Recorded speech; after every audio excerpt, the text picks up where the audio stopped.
po natin si tatay ngayon guys. Meron po siyang ipapaabot tungkol po sa kalusugan po ni BBM. Grabe guys, itinatago lang pala nila guys. Meron palang sakit po si BBM.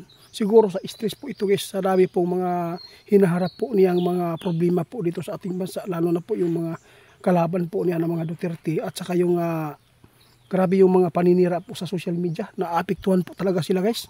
Kawawa naman po yung ating presidente, kaibigan. Ano po ba talaga yung nakikita po ninyo na sakit po? Na sinasabi po ninyo na meron pong nakita ninyo na hindi maganda po sa katawan po ni BBM. Ano po ba talaga yan? Patay na. Guys, naku po, nakakaawa naman po ito. Kung totoo po ito guys, na nagkaroon po siya ng matinding ano yun? Oh? Ano yung kaibigan? Nagulat ako Nabali guys, yung pagkapas sa taas. Kaibigan, totoo po ba ito yung nakita ninyo na mayroong sakit si BBM na dala po niya ngayon?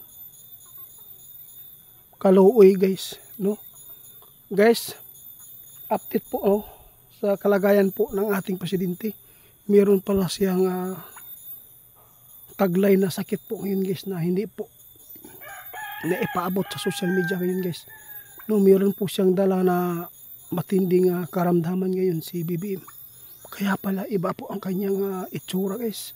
At saka nakita ng ating kaibigan, complicated daw ang sakit ani guys. Naghalo-halo. Usa man siya mga sakit kaibigan. Ay ka, ganun pala. Ay, siya na po talaga yung nag-ano dyan kaibigan.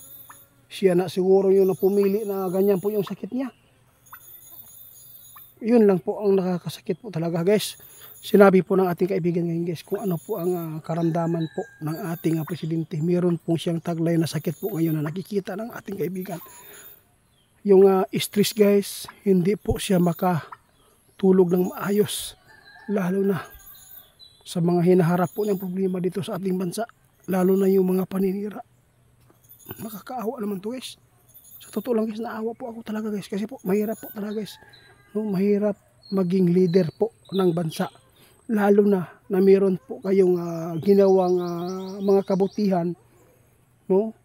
Tapos meron pong naninira. At saka lalo na yung mga ginagawa po niya ay puro grabe, puro hindi po maganda.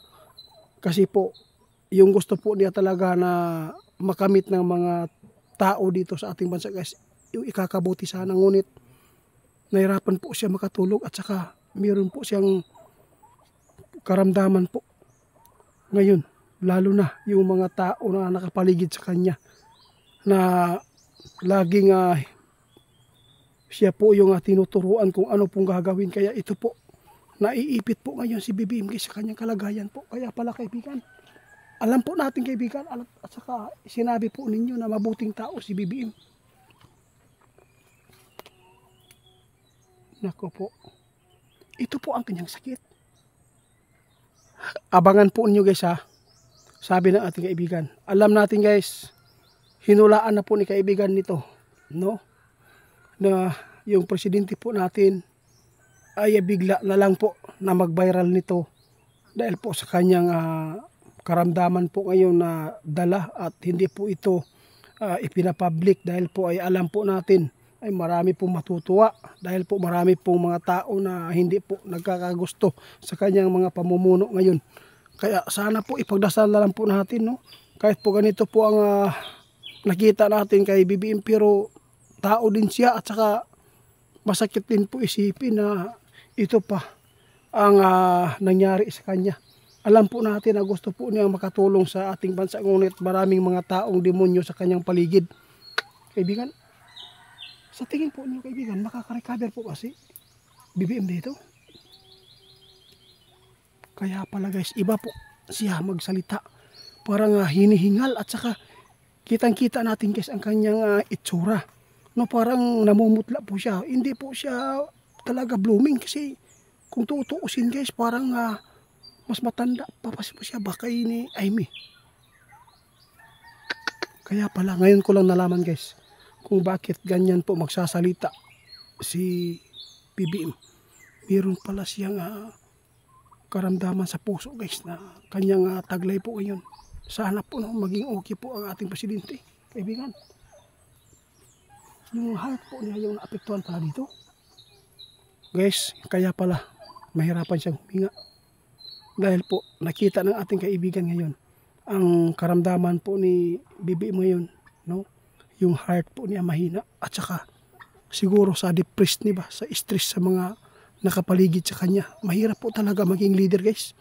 Totoo po yan, no? Dati kahit po ay yung mga kapitan ngayon guys, sobrang hirap magdala po.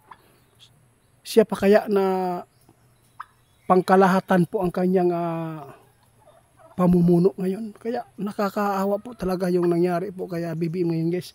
Hindi po ito nalaman po ng iba na sa tingin po ninyo okay lang po siya, pero hindi po niyo alam na sa tuwing siya nandoon sa kanyang bahay ay hindi po nakakatulog. Ang dami pong naiisip po niya na dapat po sana niyang gawin na itama po ang kanyang pamumuno. Ngunit maraming tao ang gustong mag-manage sa kanya, yung mga nakapaligid sa kanya.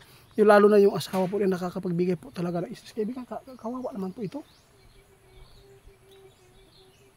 Abangan na lang po natin guys ha, sabi ng ating kaibigan. O, nasa inyo lang po, kung hindi kayo maniniwala nito. Kasi po, doon po kayo maniniwala kung mayroon na po mangyayari po kaya BBM po ngayon sa kanyang kalagayan na mayroon po siyang taglay na dala niya nga sakit po. No? Kaluoy po dani. Stress ni ba? Mo ng heart po, ang heart failure ba na mahirapan po siyang huminga kapag siya po ay mag-speech, magsasalita po, no, na makita po natin talaga na iba po talaga ang kanyang reaction sa kanyang mukha at saka yung katawan po niya. Parang nahirapan po talaga siya na Kaibigan, maraming salamat sa inyong impormasyon ha. Guys, tulungan natin guys na ipagdasal natin po ang ating presidente ha. Kahit po ay hindi po natin kahit po hindi po nagustuhan, hindi pa natin nagugustuhan yung mga ginagawa po niya dito sa ating bansa.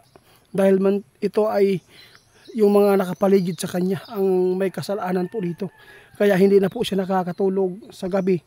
Ito po yung sabi ng ating kaibigan. Sa tingin po natin, okay po si BBM sa totoo lang. Pero hindi nyo alam sa kanyang bahay kung ano man po ang mga nakikita po niyang mga balita na mga fake news at saka sobrang pananakit po sa kanyang pamilya. Isipin po natin kung kita ang gibas, no? Yung mga basher nga, si Dr. Willie Ong nga, hindi po niya kinaya. Yung mga basher, na ilan lang po yung basher, siya pa kaya na presidente siya na hindi po siya binigyan po ng respeto. Kaya nakakaawa po talaga. Sana po kaibigan, matulungan natin si ito.